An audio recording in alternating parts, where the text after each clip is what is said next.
I just had a 90-minute sit down conversation with a woman who I know who has been building her business for the last 20 years. And I want to give you my key takeaways from our 90-minute long conversation. Welcome back to the Family First Entrepreneur Podcast. I'm your host, Heather Blake. So I know this person from way back about 20 years ago when we both sold Tastefully Simple. Since then, she has gotten her real estate license and she's built her own profitable real estate career. So today, when we sat down for about 90 minutes over coffee, we had some really lengthy conversations about business and a few other things in general. I want to give you some of the key takeaways that I have from our conversation with her. Now, let me just tell you, she is doing very well for herself as a real estate agent. And we kind of talked about her start and how selling through Tastefully Simple, a MLM, actually helped give her some of the foundation that she needed to actually go into business for herself. So let's talk about that first. There are a lot of people that give MLMs bad raps. Now, I understand why. Not everything about an MLM is good. When we first started with Tastefully Simple about 20 years ago, I was young. She was not that much older. She was in her 20s. I was in my late teens. But one of the things we both talked about that we saw from MLMs and how we think they helped us as we started our businesses. Let's see if I can put this into words correctly. So one of the things we both thought that was good was that with a lot of these MLMs, you are working as a team, where entrepreneurship can feel a bit lonely, like a one-man island. But when you were working with the MLM, you had people around you supporting you. You had people that were all on a team together helping each other. You had, yes, it's multi-level marketing. That's what MLM stands for. So you had the person above you cheering you on, wanting you to do well. The person above them wanted them to do well. And it all filtered out well and good. Also, like, I never really got anywhere selling Tastefully Simple, but I watched the person above me, the level above me, do great things. She got to go on trips, and the person that I sat with, she got to do the same thing at her level. So I got to see her earn trips, and part of that was earned by me. So I felt like I had stake in that. And we both agreed that that atmosphere of community and camaraderie and being in it together really helps you when you're first learning about being a business owner. Because really, an MLM, you are a business owner. You own your own business. It just happens to be like a franchise almost in a way from the company that you're working for. In our case, Tastefully Simple.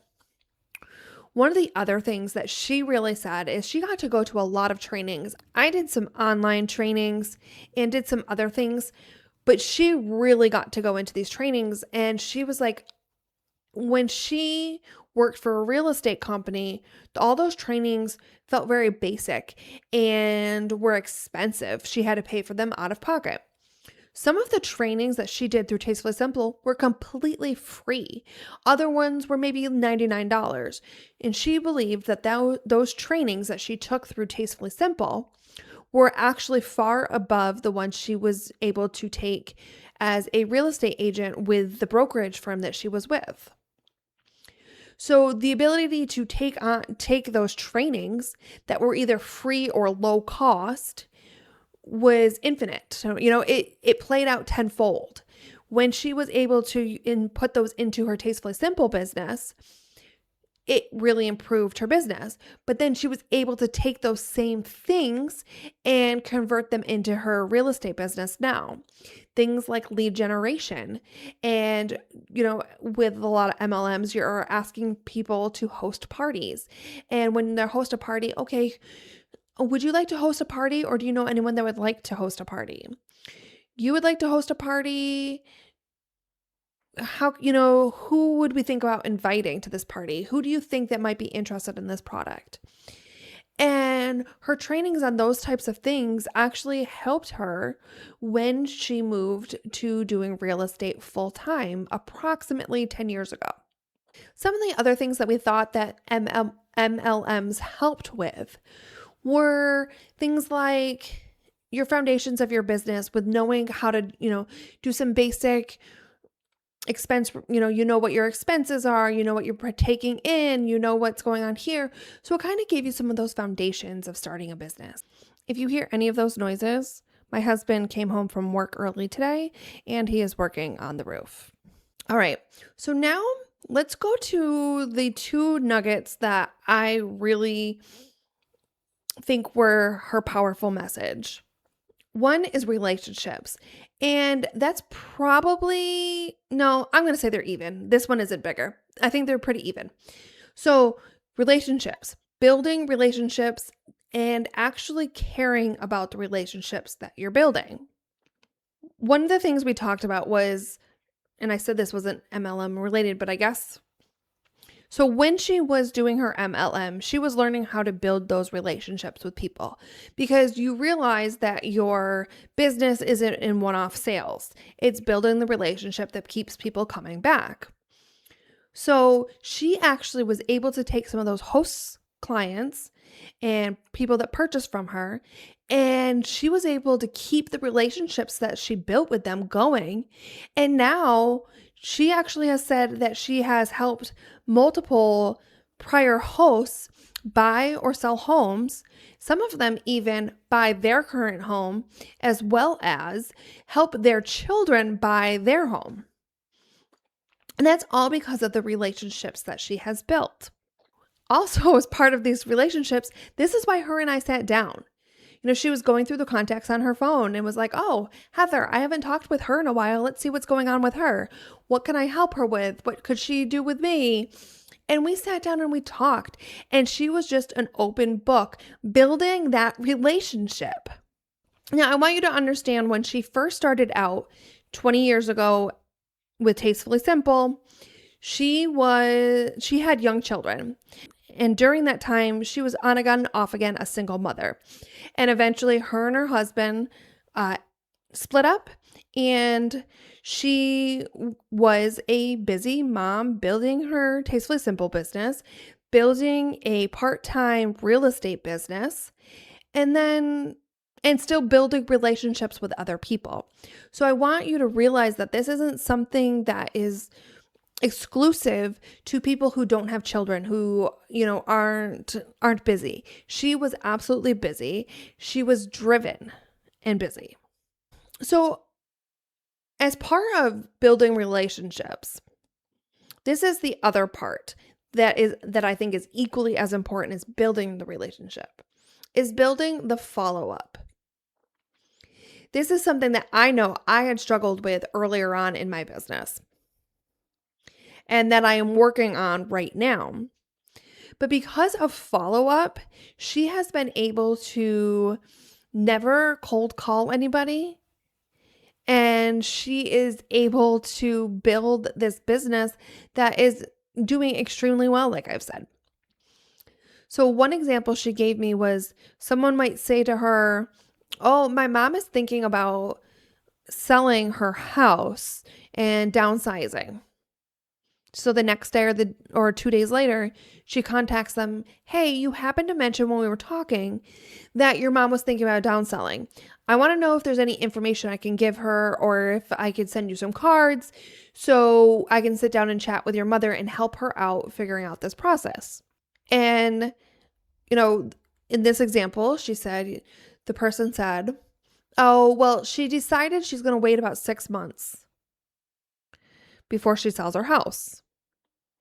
June just seems like it will be better for her to be able to do this.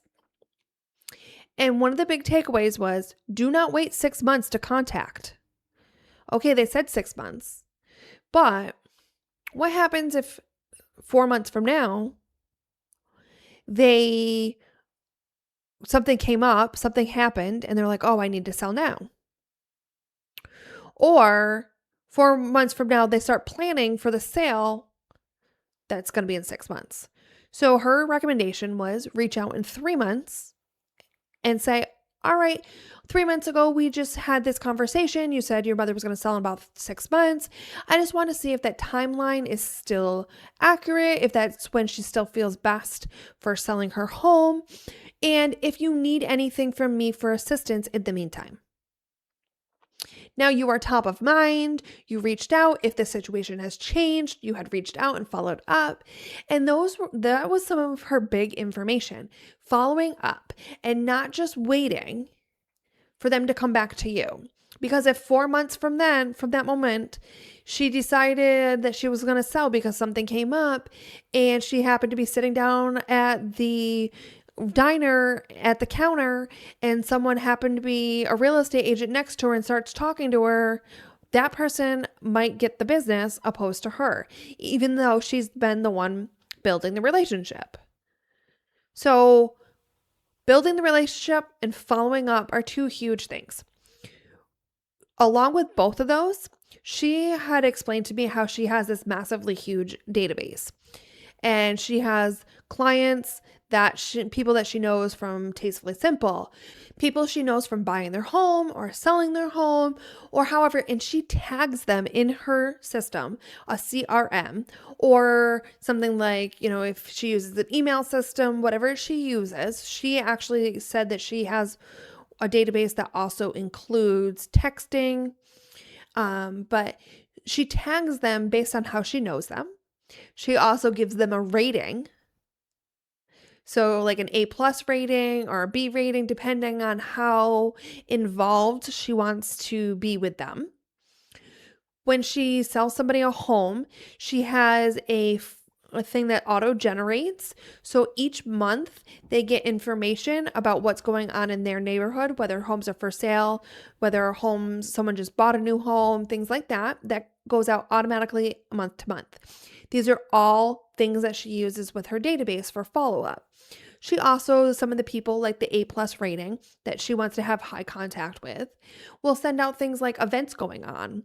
Hey, I've got this event going on, all my past and prior clients, as well as any new clients and some of my friends and family. I'm inviting you to this event. I'd love to see you there. That kind of stuff. Or maybe it's just, information about something that's going on in the community. So she stays top of mind, builds that relationship, and builds her database, all while following up with people. The other thing that we talked about was a lot of people talk about freedom in business, and freedom is absolutely true. You do get freedom in business. But we both absolutely focused in on the freedom is there, but you don't get to appreciate and experience the freedoms if you don't have accountability. You need to make sure that you are staying accountable to yourself and doing what needs to get done. She would not have this big real estate business with amazing clients that love her and keep coming back to her because they love the relationship that she's built with them, if it wasn't for her being accountable to herself and making she reached out and did the follow-up. With the follow-up, one of the things I can tell you that she said, if she goes on Facebook and finds that a few of her friends are having a bad day, she might, just go to the store, buy some flowers and drop them off at people's houses. Or Women in Business Day, she might go and drop some gifts off at someone's front door.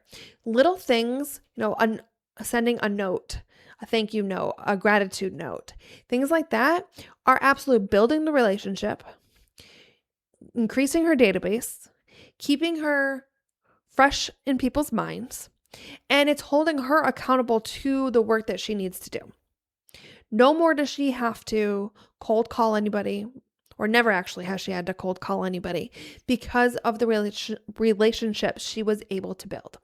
So the biggest two takeaways are build your relationships and follow up with people. I'll see you next week on the Family First Entrepreneur Podcast. I'm your host, Heather Blake.